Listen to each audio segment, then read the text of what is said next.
What up l'ami, vous êtes sur arabelle.fm, c'est votre programme Comme à la D. Comme à la dame, mon pote. Voilà, alors on vient d'être rejoint par notre dernier invité de la soirée, c'est-à-dire j'ai nommé le grand, le fabuleux, l'incroyable. C'est trop.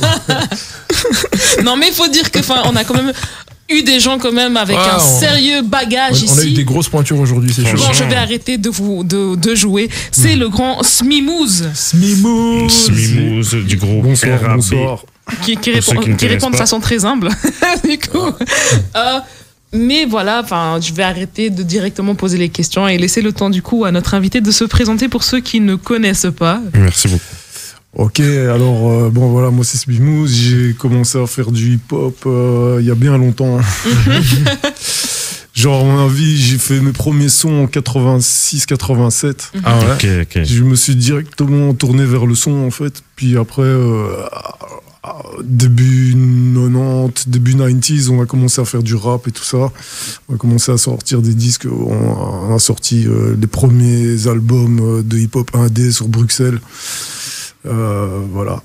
Ça, vous étiez le premier groupe à sortir un album indépendant en Belgique. Ouais. Il y a eu des compiles avant. Hein. Il y a eu le BRC Bruxelles Rap Convention, le volume 1, et il y a eu CQFD à Liège. C'était avec Malfra Linguistique, en fait. Starflame. C'était plus des compiles. Nous, on a fait vraiment un album conceptuel voilà, en 95. Ah ouais.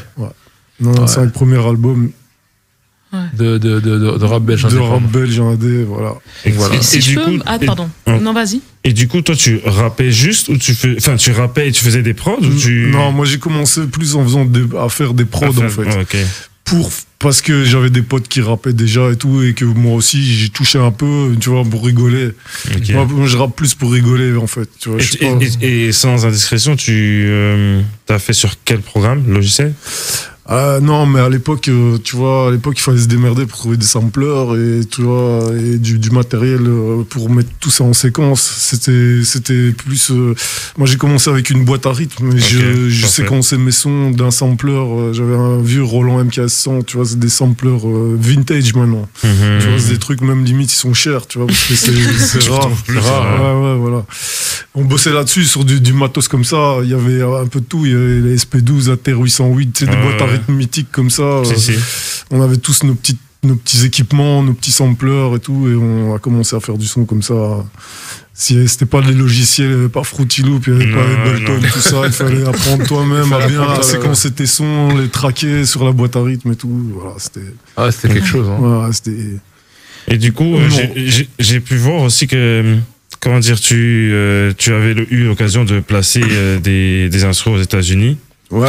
Et je voulais savoir, à l'époque, comment les contacts, en fait, se faisaient. Est-ce que tu voyageais beaucoup ou c'était dû, en fait, au mouvement que vous créez, en fait, ici? Bah là, en fait, avec le morceau que vous venez d'écouter, là, avec MF Doom, ça, c'est un album qu'on a mis sur pied avec un label anglais. Qui a payé tout le monde pour le boulot et tout, donc ça c'était vraiment un gros projet en fait sur l'Angleterre. Mais c'est parce qu'on a des amis sur l'Angleterre, on fait du son avec des Anglais depuis les 90s quoi. Puis les early 90s on est en connexion avec Blade, tu vois, c'était un gros acte londonien. Mon pote Grass était DJ pour Blade et on s'est connecté comme ça. Et puis de fil en aiguille, on a sorti cet album qui s'appelle Greedy Fingers avec Shady Siren, c'est le titre de l'album. C'est une compile avec MF Doom, Necro, Cage et des DJ de fou, genre Tony Vegas et tout ça. Mais c'est des connexions. En fait, c'est un peu des potes, quoi. On a trouvé ce plan-là, on l'a mis en place, on a fait les beats, on leur a envoyé, ils ont rappé, et puis on les a payés et tout le monde était content. C'est des potes, mais ce qui a rendu le truc possible, c'est le label, quoi. Ok. Après, les contacts maintenant aux États-Unis, il y a plein de gens qui sont toujours up pour bosser. Quand tu envoies des sons qui leur parlent, ils sont chauds. Il faut essayer de... Nous, on essaye de bosser comme ça. Moi, j'ai pas trop d'argent à mettre dans des featuring de fou, tu vois. Donc on bosse avec des artistes qui vivent le truc aussi vraiment, et petit à petit là on sort des trucs, ça, et on prépare des trucs bien charmés, tu vois. Là, c'est bien de savoir qu'il y a déjà des choses qui se préparent, tu vois. Il y a déjà des petits. Ça nous a permis de sortir on a déjà sorti plein. Moi j'ai sorti beaucoup de vinyles. Ouais, c'est ça. T'es quand même resté actif. Je devais sortir à peu près une quinzaine de vinyles, un truc comme ça. C'est ça. Des maxi, des albums, des trucs. Et dedans il y a ces trucs avec les ricains. Là, on a bossé avec Smith & Wesson, Slum Village, tu vois, Gangstar Foundation, tu vois. Voilà, et puis des artistes moins connus aussi, genre Schizo. Tout ça. Mais j'ai une question en fait par rapport à ça. En fait, j'avais deux questions, mais du coup, la première, je vais la mettre en pause pour celle-ci parce que tu viens d'en parler. Comment ça se fait en fait que tu as travaillé avec autant de gens, mais que quand je te recherche par exemple sur Internet, j'arrive pas à trouver autant d'informations sur toi, or que clairement, tu as vraiment été un genre de dénominateur, si pas quand même une base pour pas mal de gens. Ouais, il y a beaucoup de projets aussi où c'est pas mimouze, tu vois, c'est par exemple Solid vs Green ou Greedy Fingers, ou tu vois, ou le groupe de rap qu'on avait avant, 9mm Crew, tout ça, RAB, tout ça, tu vois, c'est chaque fois des autres noms, tu vois, je me mets pas en avant vraiment, tu vois, mais voilà, c'est comme les artistes de maintenant, tout le monde connaît le chanteur et tout, mais tout le monde sait pas nécessairement qui est derrière à la prod et tout ça, donc c'est ça. Voilà. Moi, ce qui m'intéresse, c'est de faire parler de moi un peu et de nous, de notre team dans ce milieu-là, tu vois, pour que les gens ils sachent. Par exemple, maintenant aux États-Unis, il y a des gens qui savent que Smimous, tout ça, la team à Grasshopper et tout ça, c'est Grass, il a bossé avec plein d'artistes. Grass, mon ami Grass, le DJ, il bosse avec des artistes, vous pouvez même pas imaginer, Infamous Mob, Terminology, Lil Fame de MOP, il a fait des refrains scratchés pour plein d'artistes de fous, quoi. Il est d'ici. Ouais. C'est le DJ qui tourne avec nous depuis longtemps, et c'est un DJ gantois en fait à la base. Ok. Là-bas c'est la ville des turntablistes. C'est ça. Et en fait lui il a gagné les concours 91 DMC d'Europe, tu vois, de concours de scratch. Et de là, on a petit à petit gagné une certaine notoriété à gauche à droite, mais c'est dans le milieu, tu vois. On n'est pas des gars qui arpentons les chemins du mainstream. Justement, c'est ça que je voulais te poser comme question, c'est qu'on parle beaucoup du mouvement mainstream, mais on a eu la chance d'avoir Convoque et DJ Konex, qui eux justement aussi se développent dans la scène underground. Et moi je voulais te demander, est-ce que cette scène underground aujourd'hui, elle est, parce qu'on n'en parle pas beaucoup, mais j'ai l'impression qu'elle est genre réellement vraiment présente, parce qu'il y a des festivals, il y a des concours, il y a des concerts, il y a plein de trucs. Est-ce que c'est rentable encore aujourd'hui, ou alors c'est plus des passionnés qui se rejoignent juste pour la passion, ou il y a encore une économie à se faire là-dedans, même si je sais que c'est pas la priorité nécessairement dans ce milieu-là? Le gros du pognon, il est dans les tournées, quoi. Tu vois, si t'arrives à tourner, si t'es beaucoup en concert ou quoi. Genre moi, par exemple, pour faire un peu de la thune, tu vois, je mixe plutôt en soirée, quoi, en tant que DJ, parce que voilà, j'ai plusieurs cordes à mon arc.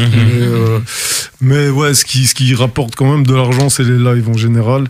Après, évidemment, si t'arrives à vendre beaucoup de pièces de CD ou de vinyle, tu peux te faire aussi de l'argent, mais rentable, il faut toucher un peu à tout pour commencer à pouvoir vivre un peu de tout ça, quoi. Tu vois ce que je veux dire? Bon, moi, je roule pas sur l'or, mais ça m'aide dans la vie, tu vois, la musique. Bien. Je peux poser une question par rapport à tes débuts, en fait, du coup, parce que tu as quand même dit que vous étiez les premiers à avoir posé en indé. C'est quel genre, en fait, déjà de sentiment, déjà de savoir que tu as été le premier, et puis en deuxième, c'est quels obstacles que vous avez rencontrés pour pouvoir sortir quelque chose d'aussi grand en indé? En fait, on n'avait pas vraiment l'impression d'être les premiers, parce que moi j'ai toujours été branché sur New York, tu vois. Depuis que je suis petit, depuis que j'ai 10 ans, depuis 1983, moi je suis branché New York. Donc j'ai jamais vraiment même écouté trop la West Coast, tu vois. Tout ça, moi je suis branché New York, les producteurs underground, hip-hop, tu vois, tout ça. Donc quand on a sorti notre album, on avait l'impression qu'on était dans cette mouvance. Là, on n'a pas eu l'impression d'être les premiers pionniers, tout ça. On savait qu'en Belgique, il n'y avait pas grand-chose qui avait été fait, quoi, jusque-là.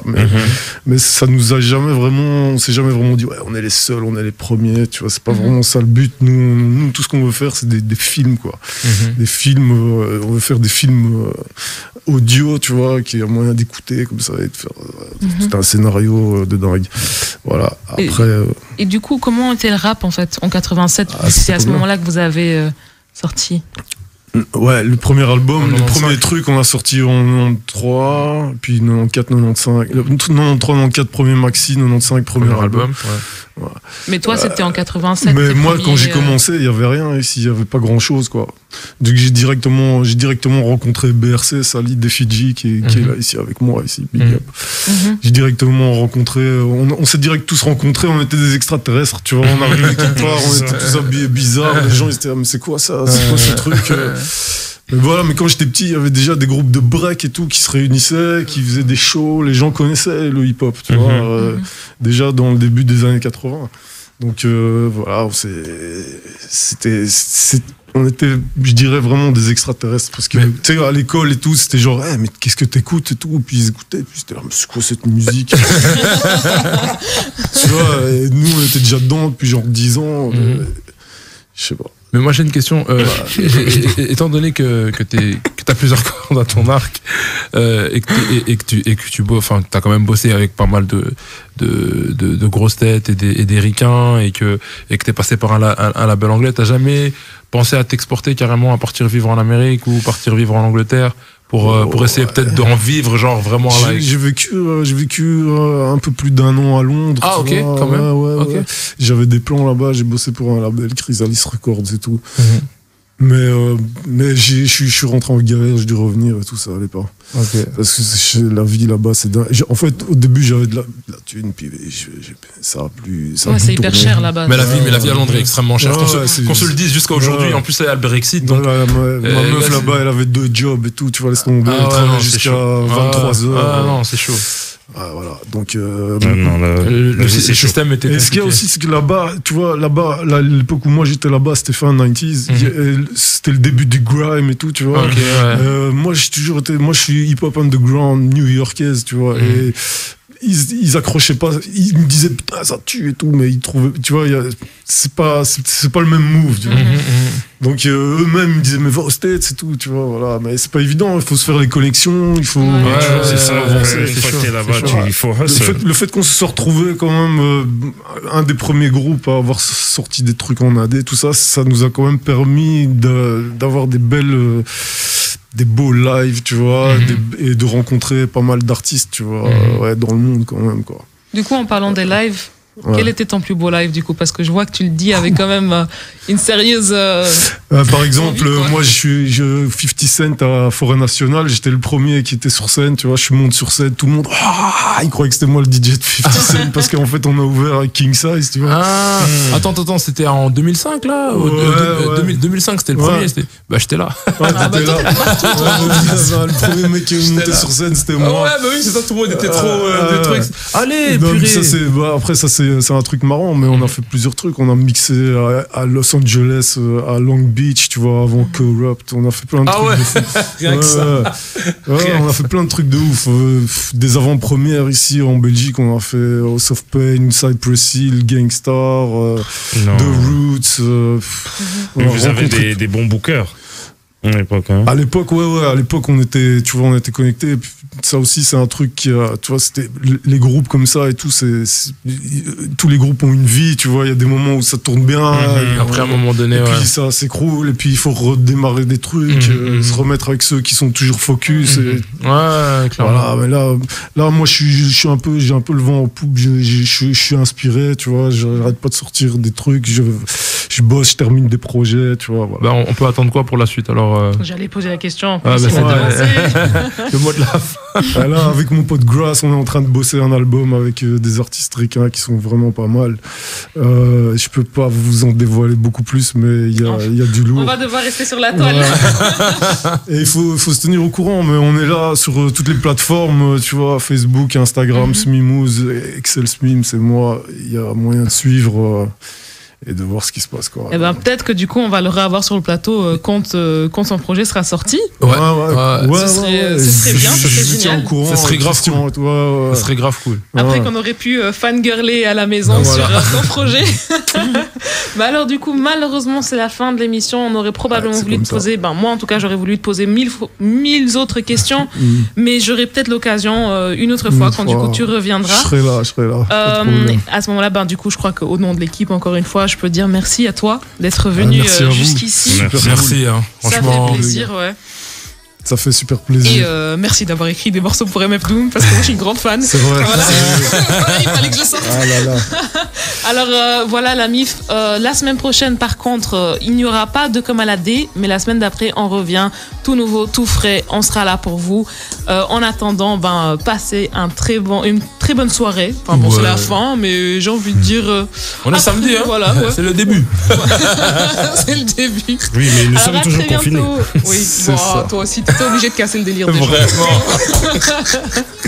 En tout cas, merci la MIF de nous suivre, d'être là avec nous. Merci à Rabel, à Kouma, à Maurice Poto qui est venu jusqu'ici, à Romain Garcin. Et à Smimouz. Voilà, et à Smimouz. Voilà.